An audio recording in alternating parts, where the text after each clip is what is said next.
Hello everyone and welcome back to my channel. I hope you are doing really well. Forgive the week off in between videos. I think over the summer and particularly kind of over July, I'm actually away quite a bit, which is kind of nice because it's to do with work stuff.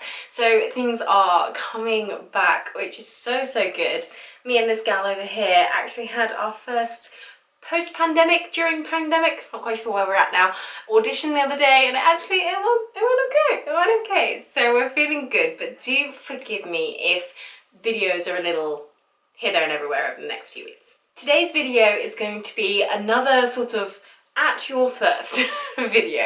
I really enjoyed making one about weddings and playing at them and what to do, what not to do, and what you need to know, all that kind of stuff. And I kind of figured another area that I definitely felt a big, it's just a huge air of mystery over, was professional orchestral rehearsals. In my head, they were these sort of mystical things that, you know, put a toe out of line and you'll never get hired again. Now, I have made a slightly similar to this video before, and I'll have that linked up here for you, but I wanted to go into a little bit more detail about the first rehearsal that you go to, your first professional, you know, you've been wanting to work with this orchestra, maybe you've auditioned for extra work and you've gotten some. Massive congratulations if that's the case, and you're just a little bit like, oh, I don't want to make a massive faux pas. Then I hope that these tips will be useful to you. If you are new to my channel, then my name is Heather and I'm a professional freelance viola player living and working in the UK, and I just talk about all kinds of things musical and musician and freelance life, especially now that things are starting to open up again. I have a little bit more to talk about within the freelance world, which is hugely exciting. So if that sounds like the kind of thing you'd be interested in, then please do subscribe to my channel and give this video a like and turn on that little notification bell and do all of the things, especially because, like I said, over the next few weeks, my upload schedule might be a little off, and I'm super sorry, but at the same time, I had an audition. It was very last minute. I was anticipating to pre-film, and then I decided I should probably practice instead, you know? So the first thing I want to say is that if the music is available to you, look at it. The other players in the orchestra will know if there is a library available to the freelancers. They will know that. And if you show up clearly having never looked at the music before, it's really unprofessional, and it's really disrespectful to the players around you. They have probably been rehearsing this longer than you have. A lot of the time with freelancers, we can come in, you know, a couple of days into rehearsals, particularly in the case of somebody going off sick or injured, and you need to be able to pick up really quickly and really easily. And obviously that is a lot easier when you have seen the music before. Sometimes the music isn't available to you, and don't stress if this is the case. Often you will just, you know, turn up, there's a 3-hour rehearsal, and then it's the gig in the evening. Everyone's in the same boat in that position. So this is where sight reading, yet again, becomes a hugely important thing. And, you know, if you can find out what you're going to be playing in the concert and have a good listen to it, then amazing. Preparation is always key, but I did just want to kind of caveat my first point with if it's not possible, don't stress about it, because, you know, it's out of your hands. You can also risk looking a little on the side of arrogance if you don't accept the offer of having the music sent to you. If you're just kind of like, oh no, it's fine, and then you turn up and you don't do an amazing job, then you're not gonna get asked back, most likely. So make sure that if the offer is there, if the orchestral manager says, would you like me to send you the parts, or I can put you in touch with our library, then say yes, because yeah, nobody likes to show off. Make sure you turn up an absolute minimum of 20 minutes early. If you have a long way to travel, similar to what I said in the wedding video, give yourself more than enough time. It's always better to arrive way early and have to, you know, go find yourself a coffee somewhere nearby, or just, you know, chill out in the foyer or whatever. It is much better for that to be a case than for you to come in late. Lateness is just, sadly, a little bit unforgivable. Obviously, if there is something completely out of your control, then let the orchestral manager know, or whoever is kind of, you know, organising all the musicians, and do let them know, obviously these things happen. However, just being late because, you know, you didn't really give yourself enough time, it's not a good look. And one of my biggest pieces of advice to anybody going to the freelance world is the bit of advice that was given to me, and it was that you have to be a good player, obviously, but you have to be nice, good to work with, and you have to be reliable. That reliable means turning up on time as much as anything else, being organised. So make sure that you get yourself there in plenty of time. There are another few factors as to why this is important. One of them is that it's often not exactly obvious where to go. When there are stage doors involved, or orchestral entrances, or just, you know, you're rarely going through the front doors and straight into the back of the concert hall. Of course, if it's your first time at a venue, you can turn up at the front doors, it's absolutely fine. But it's not always obvious, and it's not always obvious where to park and all those kinds of things. So you need to make sure that you give yourself plenty of time to suss out where to go, so that you're not arriving, you know, hot and sweaty and in a bit of a panic. It's also really great to have this time just to introduce yourself. If you can say hello to the orchestral manager, be like, hey, I'm the one you've been emailing. Try and, you know, sort of just introduce yourself to a couple of players around you. Make sure that you speak to the principal of your section. If that's not possible before the rehearsal, at least in the break, maybe just, you know, introduce yourself and just say hello and all that kind of thing. You're also going to need a bit of time to warm up. And this is where I'm going to repeat something that is said a lot at, you know, music college and everywhere else. Be careful of how you warm up. Just keep it to scales, maybe a few exercises, you know, do your kind of stretching that you can do on your chair and all that kind of thing.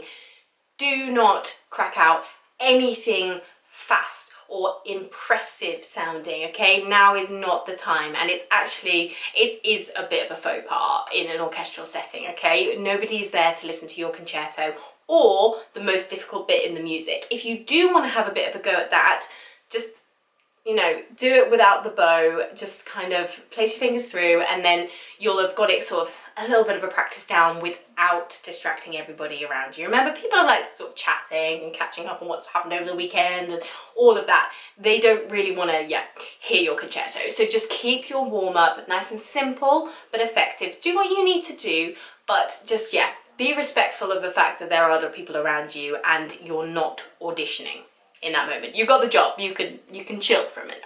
Now comes a little bit of sectional etiquette. And obviously I'm speaking as a string player here. If you are a wind or brass player, I'm sure a lot of these things will apply, but I am primarily talking about, you know, how you behave in a string section. Make sure that you fill in from the back to the front, okay? It is not a good look if you sit too far up in the section and then are asked to move back. It doesn't feel nice either. I have actually made that mistake. In my slight defense, I was told that there were only 2 people in the section. There then turned out to be 3, and I moved back to be the 3rd person, it was absolutely fine, but it was just a little bit of a moment of, oh, I should have double checked that before I sat in my seat. So again, ask the orchestral manager, find them to say, you know, where's my seat, where am I, all of that kind of thing.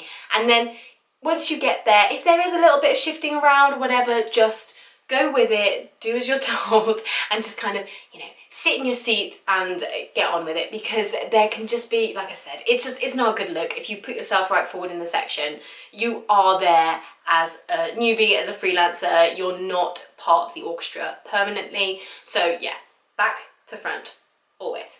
Also, this is a little bit of a strange tip, I wasn't quite sure where to put it in, so I'm going to put it in this little section. And it's that if the leader goes wrong, it is not your job to come in correctly. For example, if they miss an entry, it's on them, okay? The whole section goes wrong together. If they go a little bit wrong or whatever, that's their responsibility. They're paid extra to take that responsibility. If you notice that kind of thing, just sit back. Now is not the time, again, to kind of assert yourself and be like, oh, we're here. There may be a reason that they haven't come in, and if you try and kind of override it, they are likely to get pretty annoyed, and you know, you can't really blame them. They have a lot to think about, and they may have taken the decision not to come in. I've actually seen somebody and witnessed somebody getting fired in the middle of a rehearsal for doing that. They got asked to leave, and it was supremely awkward. So just make sure that you are following the principle of your section, going with what they're doing.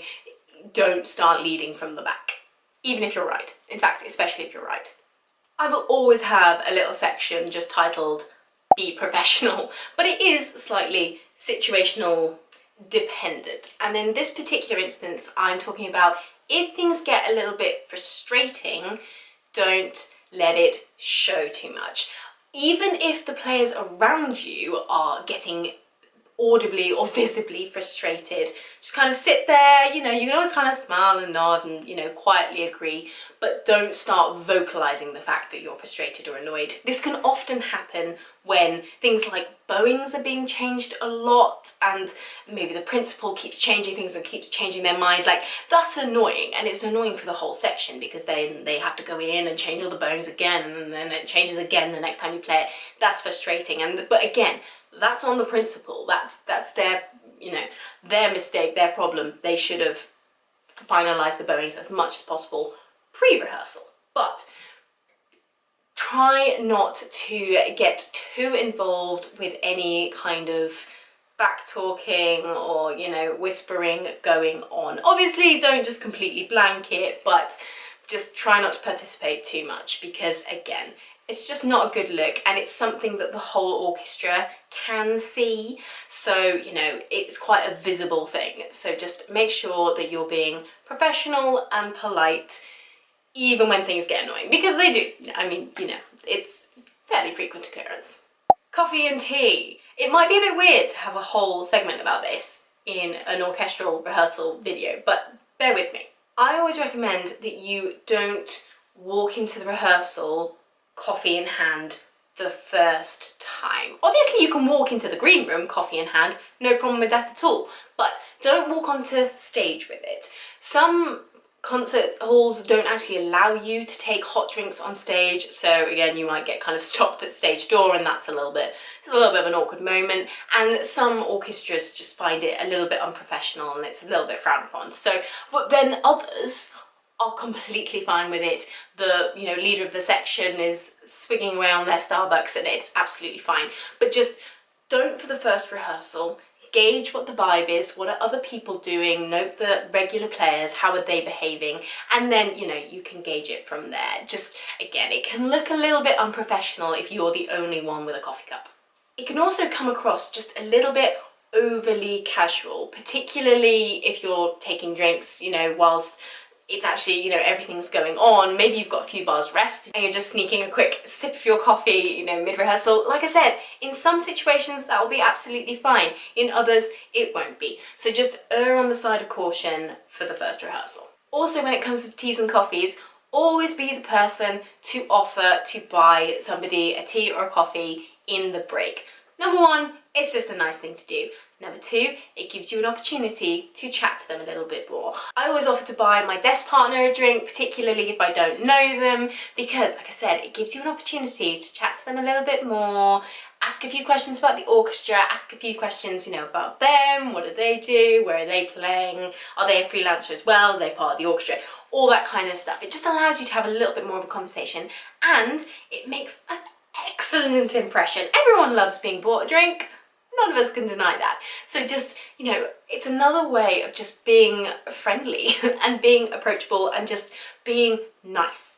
Being nice goes a very, very long way. In an industry that is competitive in nature, people being nice to each other can sometimes, be a bit of a rarity. So be that person that sticks in somebody's mind because they're like, oh yeah, first time they came in, they bought me a coffee, that was really nice.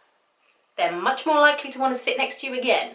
So again, in the string sections, you have the inside and the outside players, and there is always a little bit of admin involved in who does what and when, because sometimes it changes, which is really helpful. So for example, in most orchestras, the inside player will be the one to turn the pages, but not always. And sometimes, especially in the viola sections, the inside and outside, instead of the outside being on the right hand side and the inside being on the left hand side, they swap over and they sit the same way as the cellos do. So the outside player is on the left, the inside player is on the right.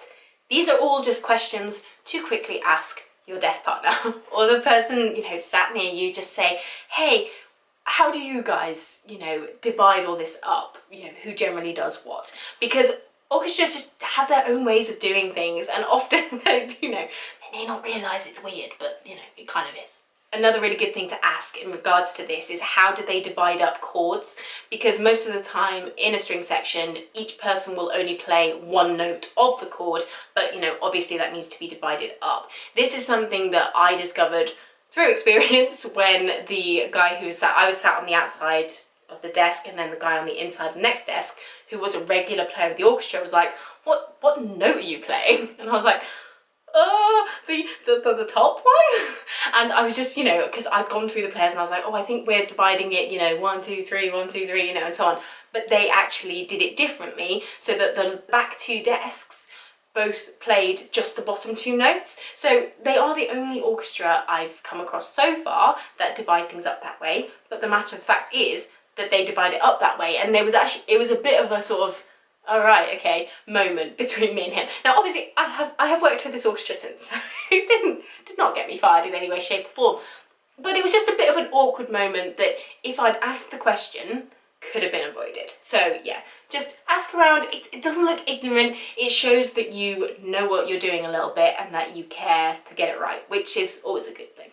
Also, normally the inside player will be the one to put markings in, but this is actually a lot more chill in professional settings than I expected it to be. And I've been in lots of orchestras where it's been the outside player who's just been the person that wants to mark everything in. Sometimes you'll come across players and they just want to be the one that marks stuff in. If that's the case, then let them crack on. It's really not a big deal.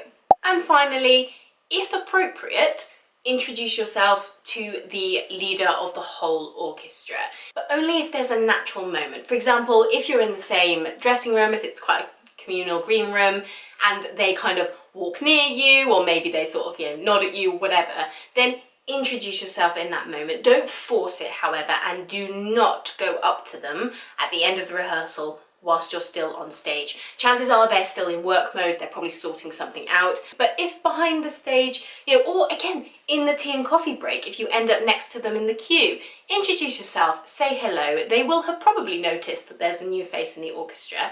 And if you're not in their section directly, so if you're not in the first violins, they probably won't have spoken to you and they may not know your name yet. So introduce yourself, say hello, but only if there's a natural moment. Don't force it. So don't, you know, beat yourself up about it. But like I said, if they're walking past you or you end up stood next to them or whatever, then just introduce yourself, say hello. Don't be overbearing. Just be like, hey, I wanted to introduce myself. And they'll really appreciate that. And again, it just gives a really good impression. I only regret the times that I didn't introduce myself. I now worry that it came across a bit over familiar, and that's something I never want to do. So, you know, hey, we learn, we move on. And I wanted to put that in there because it is something that to this day, I remember a time where like the principal walked past and I just asked them what time the concert was. I panicked, I absolutely panicked. And they were like, 7:30? I was like, great, thank you. It was just like, oh, it's just very, very cringy moment in my lifetime and my career. So I am passing this little nugget on to you so that you can avoid that feeling, because it was not nice. And I'm going to leave it there. There are probably other things that I could mention, but I don't want this video to be an hour long. So yeah, I hope that was really, really helpful. If you have any other questions, as always, please just comment them down below, or if you have any more situations that you would like me to do what to do at your first time at kind of I need to come up with a good title. If anybody has a good title for this little series, then let me know, because that would help. But have a great rest of your day wherever you are, and I will see you guys in the next video. Like I said, it might be a few weeks away. Please bear with, but subscribe to my channel and hit that little bell, and then you'll get a notification when I next upload. I promise I will get it up as soon as I can. And yes, have a wonderful time, and I will see you guys very, very soon. Bye!